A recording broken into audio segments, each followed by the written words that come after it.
Halo, assalamualaikum warahmatullahi wabarakatuh. Saya Nila Adriani. Kali ini kita akan membahas bab HTML. Sebelum mengenal HTML, kita perlu mengetahui tentang web. World Wide Web atau WWW atau lebih dikenal dengan web merupakan salah satu layanan internet yang didapatkan oleh pemakai komputer yang terhubung ke internet. Web saat ini memiliki beberapa fungsi pelayanan seperti penyedia informasi, penyedia layanan, komunikasi seperti email atau chatting, sampai penyedia layanan transaksi bisnis atau e-commerce.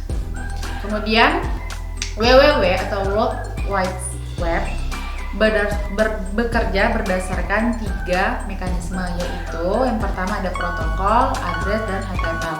Nah, di sini HTML itu digunakan untuk membuat dokumen yang bisa diakses melalui internet. Selanjutnya, apa itu HTML? HTML, Hypertext Markup Language, merupakan standar bahasa yang digunakan untuk menampilkan sebuah halaman web. Beberapa hal yang bisa kita lakukan dalam menggunakan HTML. Yang pertama, mengontrol sebuah halaman web dan kontennya. Yang kedua, menambahkan objek-objek seperti image, video, atau audio dalam halaman web. Dan yang ketiga, membuat online form yang bisa digunakan untuk menangani pendaftaran atau transaksi secara online. Yang perlu kalian gunakan untuk membuat program HTML yaitu Notepad++. Nah, jika kalian sudah masuk atau buka Notepad++, kalian bisa langsung mengetikkan sintaks sebagai berikut. Nah, di sini HTML merupakan menandai awal dan akhir dokumen HTML. Kemudian ada head sebagai informasi page header. Di dalam tag ini kita dapat meletakkan title, kemudian body, kemudian ada script dan style. Nah, title di sini digunakan untuk membuat judul sebuah halaman web. Selanjutnya, setelah mengetikkan semua sintaks ini, kita bisa langsung save. Kemudian kalian bisa menyimpannya di file mana saja. Kemudian kita namakan di sini struktur HTML. Nah, kemudian save as type-nya kita ganti menjadi format HTML. Nah, jika sudah disimpan, kita buka lewat browser seperti Google Chrome dan yang lainnya.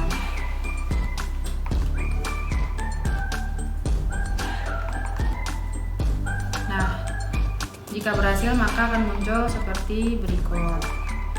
Kemudian, heading digunakan untuk mengatur ukuran teks yang dijadikan sebagai judul atau subjudul. HTML menyediakan 6 tingkat heading, yaitu dari H1 hingga H6.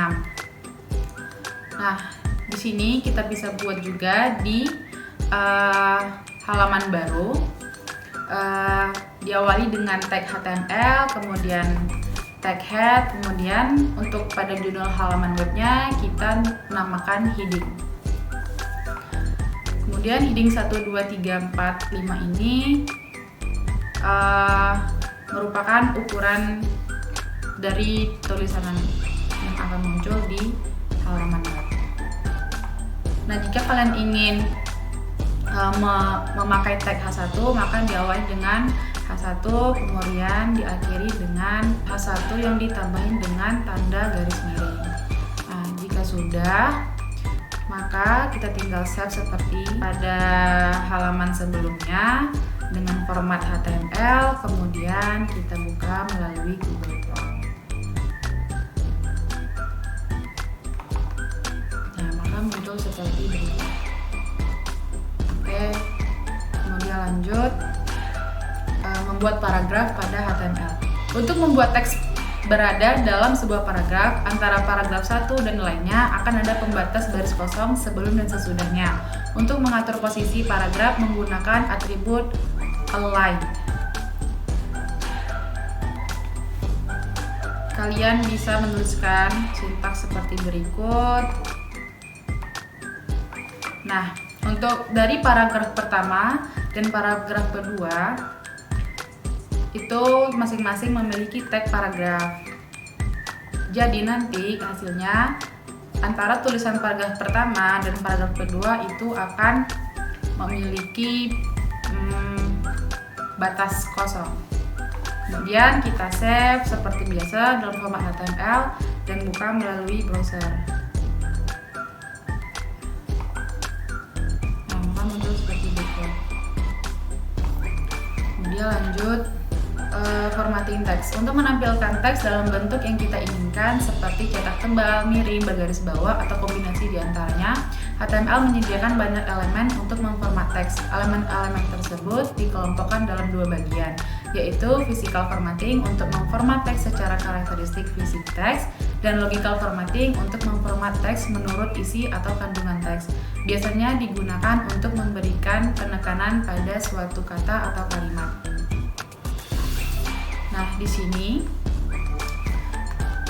P itu merupakan tag paragraf yang pada halaman sebelumnya, kemudian tag B itu merupakan tag bold yang dimana nanti tulisan ini akan tebal. Kemudian tag I itu untuk tulisan miring. Kemudian tag U untuk tulisan bergaris bawah. Kemudian jika kita juga bisa menggabungkan dari tag-tag tersebut, di sini kita menggabungkan tag U dengan tag I, yang dimana nanti tulisan kombinasinya itu akan miring dan bergaris bawah. Selanjutnya itu ada tag sub, yaitu untuk menampilkan teks yang jadi subscript. Jika sudah, kita men-save-nya dengan format yang sama, yaitu format HTML, kemudian buka di browser. Kita menamakan filenya formatting text. Nah, ini hasilnya. Oke, lanjut. Style. Untuk memberikan style ke dalam elemen-elemen HTML, beberapa atribut yang dapat digunakan dalam style antara lain jenis huruf, font family, kemudian bisa warna atau color, ukuran atau size, atau align. Nah, kemudian selanjutnya kita buat di halaman baru. Nah, di sini kita menamakan judul halaman webnya adalah style. Nah, pada tulisan judul di tengah itu kita menggunakan heading 3, kemudian teks align-nya itu nanti tulisan ini akan berada di tengah. Kemudian di paragraf baru kita menggunakan tag P, kemudian kita memberinya warna merah, kemudian font size-nya adalah 20 pixel. Nah, di sini kalian bisa mengubahnya bebas mau berapa pixel, kemudian juga warnanya juga terserah kalian. Kemudian kita tutup dengan tag H3, dengan tag HTML seperti ini. Kemudian kita save dengan format HTML dengan nama file style.html dan kita buka dalam browser. Nah, ini hasilnya.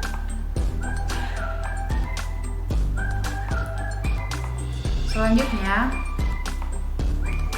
font. Untuk mengatur penggunaan font pada sebuah halaman web, beberapa atribut dalam elemen yaitu face atau jenis huruf, color atau warna, dan size ukuran dimulai dari 1 sampai 7. Pada halaman ini kita membuat judul halaman webnya itu adalah font. Kemudian pada paragraf pertama yaitu berisikan kalimat tersebut. Kemudian face-nya atau font dari tulisannya itu adalah Arial. Kemudian warnanya adalah blue dan size-nya 3. Sama seperti kalimat yang di bawah ini, cuman bedanya itu adalah face dan color, namun tidak memiliki size. Kemudian kita save dengan format HTML dengan nama file font dan buka melalui browser. Nah, maka akan muncul seperti berikut.